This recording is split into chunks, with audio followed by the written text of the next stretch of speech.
All right, InsideHilltopperSports.com. The Zoom chat is back, and we have everybody present and accounted for. Noah, he's been kidnapped by the Taliban, and he's hanging out in the basement somewhere. But he's with us. He's got internet connection, so we're happy to have him here. All right, obviously another week, another loss we have to talk about. It's obviously something we all pretty much expected. Western Kentucky goes down to UAB, loses 37-14. Toppers are now 1-4 on the season, 1-2 in Conference USA. So we'll start there with positives and negatives from that game. I will start with Noah, just to make sure he's still alive and being fed on a regular basis by his captors. Noah, go ahead. Positives and negatives from the UAB game. Yeah, I'm alive. I'm actually back home. It's just a little dark because, it's raining out here in Bowling Green, in case anybody didn't know. But I know that all too well right now.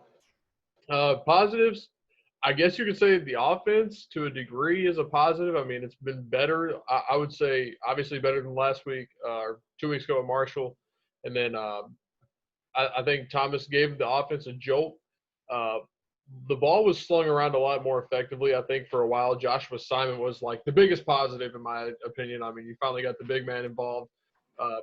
Mitchell Tinsley got involved again. So I think with Thomas, you're able to get the bigger receivers more involved because he's not afraid to stretch the field with the deep ball or at least put it up there for 50-50 shots in the end zone like he did on Saturday. So those are all big positives. Jakari Moses is another positive, only 6 carries, but he had 41 yards. So I think going forward, we might be looking at Jakari Moses as like being RB1A, RB1B with Gage Walker because he's been really good the last couple of weeks. Defensively, I mean, they came up with a turnover on Saturday. I mean, that's one positive, but outside of that, didn't stuff the run. And it's strange because I thought Spencer Brown would be the guy to wreck the game, but they let McBride do it instead. Obviously, he ripped off the 71-yard run early in the first half, but even outside of that, he had 9 carries for 60-something yards. So still not great on the ground. But, yeah, positives, a lot of them came on the offensive side of the ball, strange enough. All right, sounds good. No, you mentioned the defense. I gave up 214 rushing yards, so that was not a very good performance. Casey, I'll throw it to you for your positives and negatives from the UAB loss. Yeah, just to start with some positives here, you mentioned Josh Simon a little bit. He had 6 catches, 13.5 yard catch average with a touchdown, so that's solid from your tight end all the way around. I think that's what we were kind of expecting all season at this point, but he's finally become one of the focal points of the offense, I think, and I think if we can keep that going, that'll result in even more in the future. But he was definitely a positive. Trey Meadows having 2 turnovers. He had an interception and a forced fumble, so you always like to see that from one of your leader DBs. And then just kind of picking here for another positive, 4th down efficiency, 4 out of 5. I mean, that's pretty good. The fact that it gets to 4th down is never good, but I mean, to be 4 and 5, you got to come away with a little bit of a positive there. And then these negatives are just really big negatives here. 1 of 12 on 3rd downs. Like, you cannot call yourself an efficient offense in any way, shape, or form and go under 50% as it is. But 1 of 12, I mean, that's just terrible. 3.7 yards per play, 3.3 yards per pass, and 2.8 yards per rush. That's awful stuff from an offense right there. So stagnant. I mean, Noah said there were a little bit of positives, coming out of that. The 2 touchdown passes did look pretty good, but overall, just the inefficiency of the offense just continues to go on, and it's not very good. 4 turnovers, 2 fumbles. They really got to start taking care of the ball because that's where it starts. If you're going to be a good offense, you can't turn the ball over that much. 4 turnovers isn't going to cut it against a good UAB team. And then overall, I'm just continuing to be disappointed by this defensive line. D'Angelo Malone and Jawan Jones, they combined for 0 sacks and 8 tackles.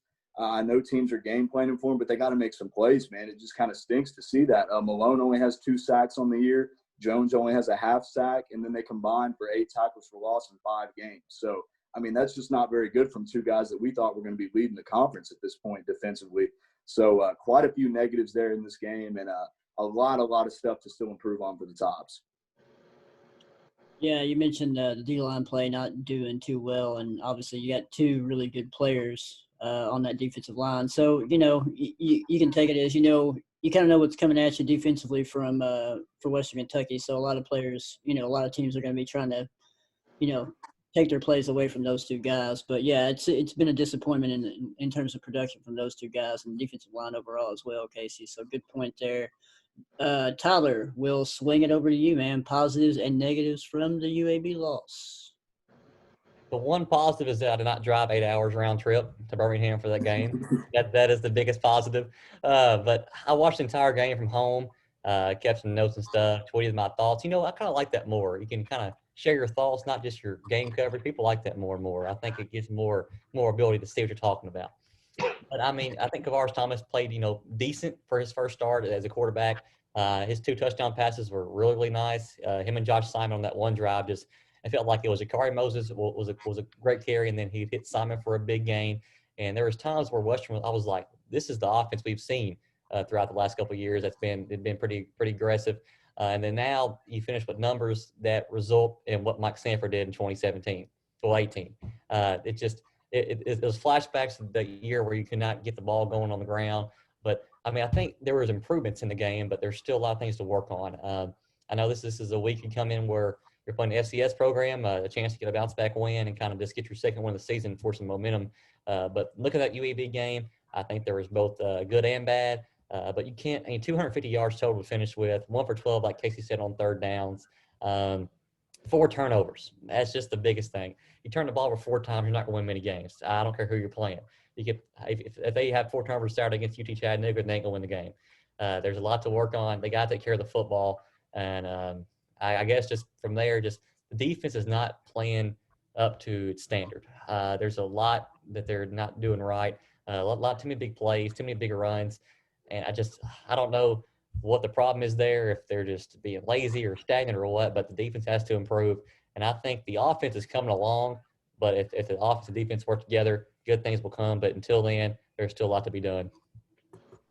Tyler, how many new Twitter followers did you get using that approach of covering from home and tweeting out your thoughts? No kidding. It's been like 4 or 5, I think. Oh, what? Not bad. Let's stay home from now on. There you go, man. Yeah, good stuff. You mentioned running 88 yards total. You mentioned, Moses and Walker, kind of a 1-2 combo. Noah, I think you kind of mentioned that, but still under 100 yards rushing. It's not a good stat. And Thomas was under 50% passing, only 162 yards. So, looked decent. And, had a few glimpses of improvement there, but also threw 2 interceptions as well. So, but going back to Kevaris Thomas getting his first start, obviously flashed there at the end of the Marshall game, got his first start against UAB. Kind of gave you the numbers there: 16 to 35, 162 yards, 2 touchdowns, 2 interceptions. I'll go around and ask you guys. I'll start with you, Tyler. Just kind of give us a grade on how you think Thomas did in his first start as a Hilltopper. I'll give him a C-. I think that's fair. I don't think he was bad. I don't think he was great either. You could tell he had some jitters there, just getting comfortable and things, which is understandable for a first-time quarterback playing in a college game, especially at a place like UAB. Like I said, him and Josh Simon have a nice connection going. If they can keep that up, that's good. Also, Mitch Tinsley had a nice catch there in that game. Just take care of the football. 2 interceptions. I know one got tossed up in the air. Hilton said today it could have been a PI call maybe, but obviously it went UAB's way. There's one there. He just he telegraphed it too much and went straight to the defender. So work on taking care of the ball mostly for him. But I saw some good things, and I think if he stays as a starting quarterback, he will get better and better. He was a 4-star, coming out of high school for a reason. He's huge. He's 250 pounds, 6'4". The dude's got potential. So just keep working him. If he's a starter, keep him the starter. Don't be jumping around from him to Tyrell. Pick one and stay with it. But I think Kevaris is the guy, and I think we'll continue to get better throughout the season. All right, Tyler's got a C-. Casey, what do you got on the grade on Thomas? That's very, very accurate. I'd say I got C- and 5 out of 10 written down. Nothing to brag about. Certainly, the 2 interceptions never good. But, to add to that, a 4.6 yard per throw average, that's not very good either. So, just overall, just a very inefficient game. Just like I said about the whole offense in general, being well under 50% as well. Completion percentage is never good. So, I don't think you can ever say this is a good game by any means for Kevaris Thomas. It was his first start. I'll give him that. And he did look pretty sharp on the 2 touchdown passes. But overall, it was kind of a Piggy T-esque game. It's kind of the game that Piggy T's been having all year long, just inefficient. I mean, he had a really rough start. You can't come out and have a rough start on the first 2 drives against a UAB team like this. That kind of just put a bad start to the whole game in general. And I just don't see much comfort from the QB position here in general. So, I mean, I think going forward, you got to stick with KT. I mean, I really think that at this point, there's really no room to grow with Piggy T like we've seen. No comfort in the offense, but I think there's a little bit more upside with KT. So I'm going to go ahead and agree with Tyler. I think he's got to be the starter the rest of the year. Yeah, I agree. I mean, he's a younger guy, so just get him in there, get him some reps. I mean, maybe call this a throwaway season and just kind of focus on things moving forward. Noah, but I'll go to you. Give us your grade card on Thomas's first start as a Hilltopper. Well, as weird as this is going to be, it's like flipping the script in the Twilight Zone or something. I'm going to go higher than Tyler and Casey did. I'm going to go C+, mainly just because the flashes of, as we talked about, like just the glimpses of what he can do in the offense. It's a little different than what Pigram's been bringing to the table in terms of just throwing the ball downfield. And obviously, UAB is they're one of the best pass defenses in the country, and just stereotypically have a really great front seven. So I understand, Thomas struggling in his first road start here at Western. Obviously, the 2 interceptions, I believe he lost a fumble. Not great, but then he showed some ability with his legs too. And I'm really huge on the fact that Western has a bunch of big body receivers this year, and that he's not afraid to put it up on the top shelf so that those guys can go get it and just take those chances downfield. Because if you're gonna lose, play aggressive and lose. Don't play conservatively and throw it in front of the sticks and basically play to pick up 4 or 5 yards. If you're gonna lose, play aggressive. Take some shots downfield and be a little gung ho with whenever you're moving around in the pocket. And that's what he brings to the table. So I'll go C+, just mainly because of the turnovers. Obviously, the completion percentage wasn't great, but I think you'll see a lot of improvement especially because of the competition drop off this week, from last week to this weekend. Yeah, you mentioned that, Noah. I mean, that's kind of it's always tough to get your first start on the road against a UAB team that's really good, and obviously, he has a chance to kind of have a little bit better game against Chattanooga this coming weekend. But you bring up good points. I mean, he is finding playmakers. I mean, Josh Simon, like you guys previously mentioned, in the mix. He had 6 catches for 81 yards and a touchdown. So it's good to kind of see him kind of get back into the offensive flow of things. We haven't really seen him a whole lot, in these first few games, whereas last year he flashed and was one of the best freshmen on the team. So that's always a good thing moving forward. Now, obviously, kind of flip the chapter, a rough stretch for Western Kentucky. It's been a rough stretch all season pretty much, but particularly against, back-to-back against Marshall, UAB. Now you got Chattanooga coming in here. FCS team, they've been pretty mediocre the last few years. Last time they were in the FCS playoffs was in 2016. Kind of an oddity with them, just with COVID. I mean, this is their only game this fall. So, it's going to be kind of a Super Bowl-esque type of atmosphere for them. They're practicing for one game this year, and then they'll play the rest in the spring, I'm assuming. So, but Casey, I know you did a little research on Chattanooga. Thank goodness you did, because I don't know much about them aside from the records the last few years. So, Casey, chat us up on Chattanooga. What do we need to know about those guys? I will say this, even though I was able to come out with some facts and whatnot, there really wasn't a lot of information out there other than their website. Usually I can go team to team on any schedule and look at their not pro football reference, but college football reference in this case. And, they'll have a whole page layout with the schedule and everything. Chattanooga didn't even have one of those. In fact, it said their football program ended in the 80s. So I guess they don't have that updated or whatnot. So, yeah, that's kind of weird. I had to go to the actual UT Chattanooga sports website and get all this information. But yeah, last year they were 6-6, 5-3 in their conference, 2-4 on the road. I'll go ahead and point out. So not a very good road team. No FBS wins last year. They actually had more yards rushing than passing last year total. So a very run-oriented team, 197.7 yards per game rushing as a team. And their leading rusher is back. His name is Eileen Ford, I guess that's how you pronounce it. 1,114 yards, 9 touchdowns, and 108 yards per game last year. So a pretty solid running back there that the Tops are going to have to stop. However, they are losing their starting QB. He wasn't very efficient. I think he had 14 touchdowns and 10 interceptions for about under 200 yards a game last year. So he wasn't anything special anyways. So definitely the Tops are going to have to take advantage of that new starting QB in there. However, they did allow a lot of rushing yards. So we're really going to have to get that rushing game going this game. This is our opportunity here. I mean, get Gage Walker going, keep Jakari Moses at it. They allowed 205 rushing yards per game last year.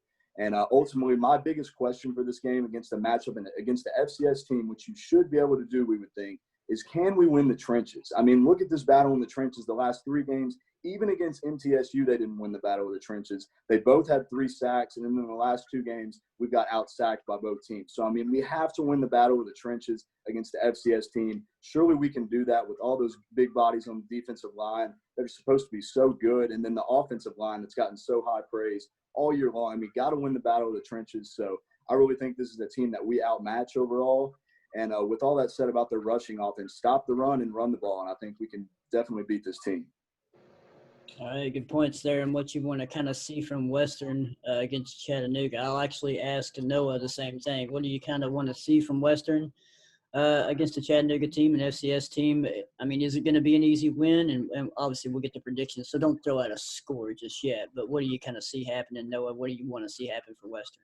Well, obviously, I think a win is important because the last 2 times that Western has seen an FCS school, it's not went too well, as we all know. But of course, this is UT Chattanooga, as we talked about. They haven't seen the FCS playoffs in a couple of years, and the teams they had seen in the past in terms of Maine and Central Arkansas have been really solid, formidable FCS programs. And actually, so I didn't really know much about them, but the thing is that they do return, I think, 7 offensive linemen who saw significant snaps last year, and a lot of their secondary backs. So I think on both sides, it's going to be important for Kevaris Thomas to take care of the ball and just make smart decisions with the football and take shots downfield whenever you get the opportunity to. Then on the other side, the defensive line is just going to have to win up front, as Casey said. I think this is a prime opportunity for them to really take over and wreck this game, primarily Juwan Jones and D'Angelo Malone. So see those 2 guys take over the game, wreck it on themselves, and then Kevaris Thomas just make really good decisions, throwing the ball downfield. And then, of course, once you can, establish the run, you can do that. So Gage Walker, Jakari Moses, 1-2 punch getting involved. All of it surely comes together, and Western probably pulls out a win. You don't sound too confident there, Noah, but anyway, Tyler, I'll flip it to you. What are some things you want to see from Western Kentucky on offense and defense against a team like Chattanooga? I want to see just an overall, just a good game. It sounds cliche, but like I want the offense to do good things, I want the defense to do good things. But I think most importantly is show that they know what they're doing. And what I mean by that is have a good game plan, offensively and defensively. Don't go out there and have piss poor drive after piss poor drive. I think just getting consistency going early and carrying over to the rest of the game will be big for them. I mean, come out if you win the ball the first time, take it, put together a nice drive up in the game with. Don't go out there and go 3 and out against an FCS school that haven't played a game all year. I think we'll see a lot this weekend where I know it's the FCS school, but it's still a game. It's still a team that's playing one game of the year, so they're going to be ready to play, obviously. I think this game right here, I don't want to say make or break, but this is a game Western loses, then there's really not a lot of hope for, going to BYU and FAU and Southern Miss, teams like that.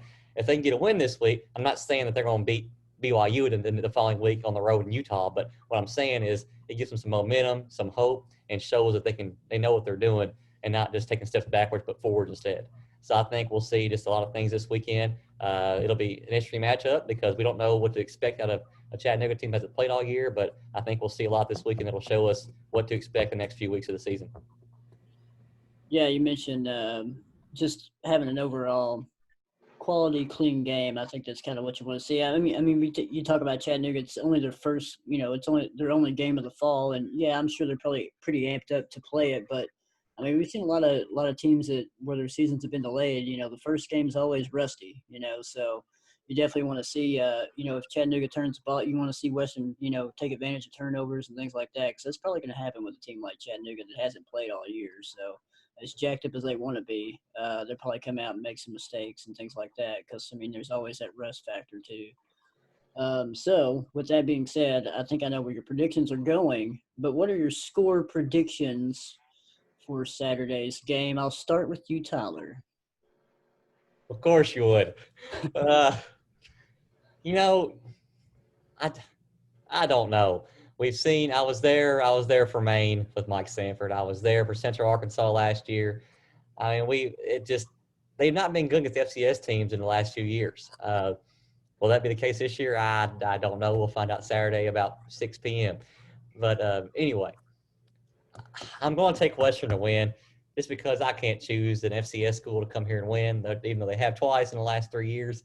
I'm taking Western. Oh gosh, they're not going to. The offense does not score many points. I'm not sure what the defense is going to do. You would think I'd say 56-0 but that's when you're not in 2020. It's great. I will take Western. Give me a score of 27 to 16. 27, and they're not going to blow them out.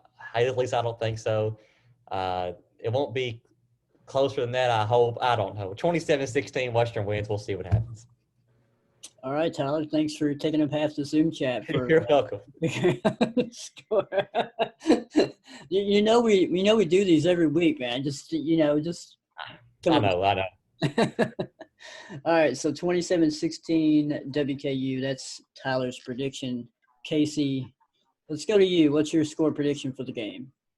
Okay, so mine's actually the same point spread as Tyler's. Interesting enough, I had 28-17 written down in favor of WKU, so kind of a similar score there, more traditional in the way that it looks. But anyways, yeah, I mean, this game is just really a toss-up. I could see this game being one of those games that the scorecard really shows, what the game wasn't about. I think this game could go down to like one of the last possessions, and WKU could end up just making it look like a larger lead they had all game than it really was.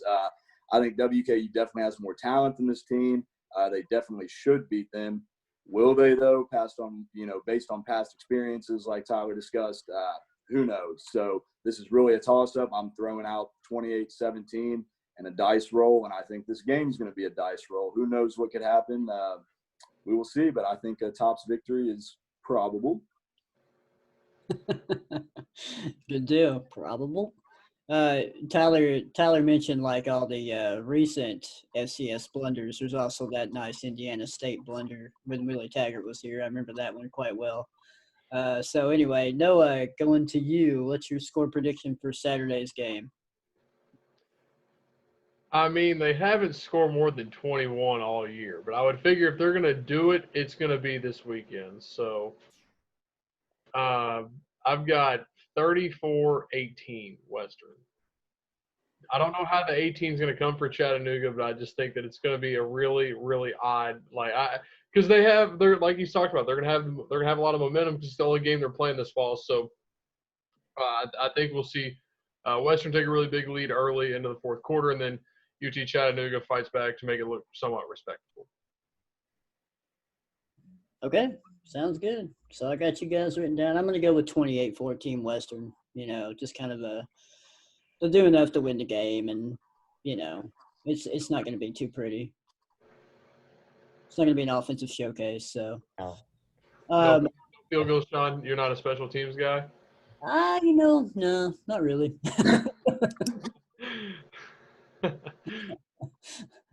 No, not really. Tyler, you did tweet out, obviously, Western goes on the road. That's Western's next game after this one is at BYU, and they have a nice little showcase game. It might not be pretty, but it's going to be on national TV. So, Tyler, tell us about that.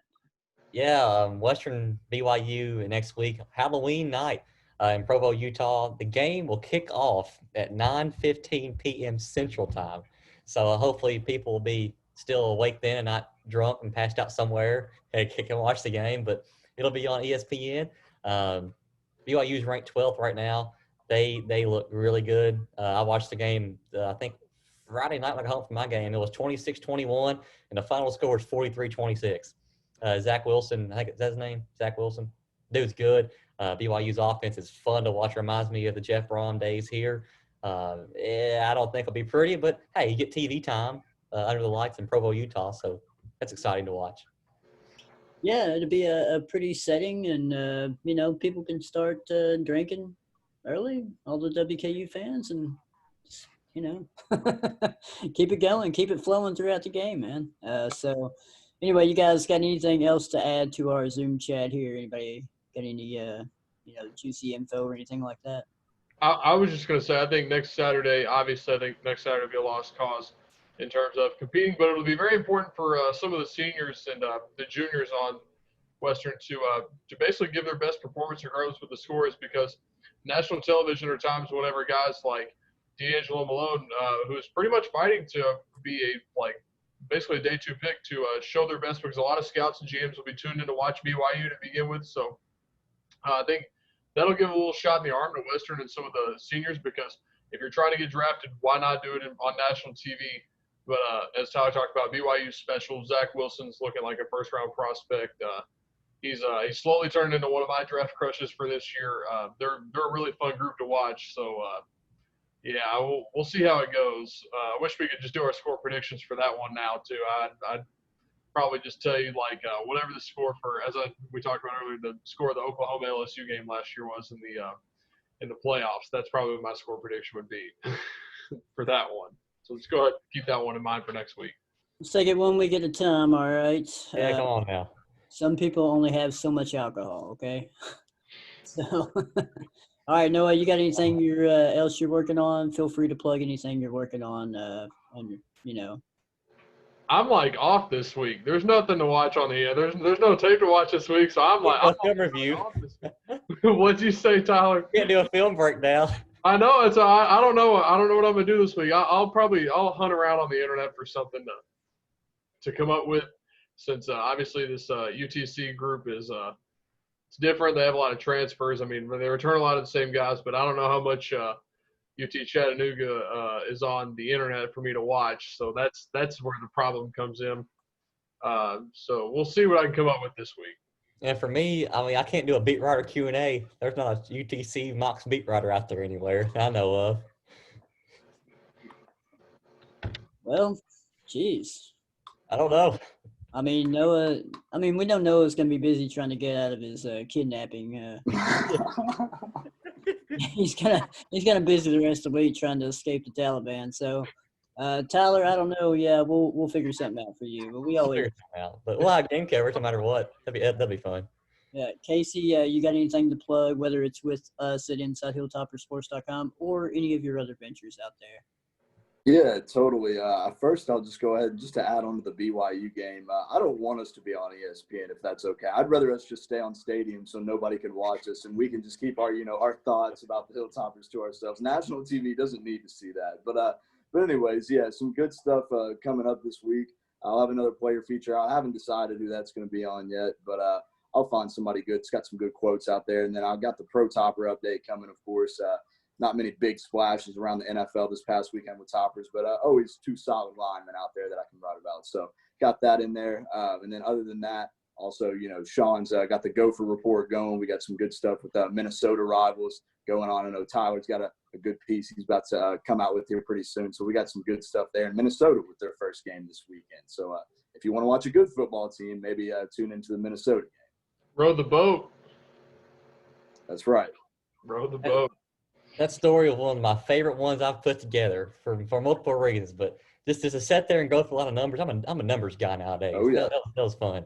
That was a lot of fun. I can't wait to share it. Well, it's good to know Casey's actually going to be doing some work this week. I don't know about the rest of you guys, Tyler, Noah. Take the week off, have fun. This week, this is my bye week. Okay. Well, it's a good thing because it looks like things aren't looking good for you right now in that dark dungeon. I'm good. This is my home right here. I'm fine. I'm back in my humble abode instead of traveling around from air mattress to couch. So I'm Wait, do you have arms or are you tied up? I haven't seen. Oh, there's his arms. I'm free. Good deal. His captors are very nice. Hopefully they're feeding him and giving him water too. So, all right, guys. Tyler, Casey, Noah, appreciate everything you guys do on the site. InsideHilltopperSports.com is where you can find all their work. And with that being said, we are done.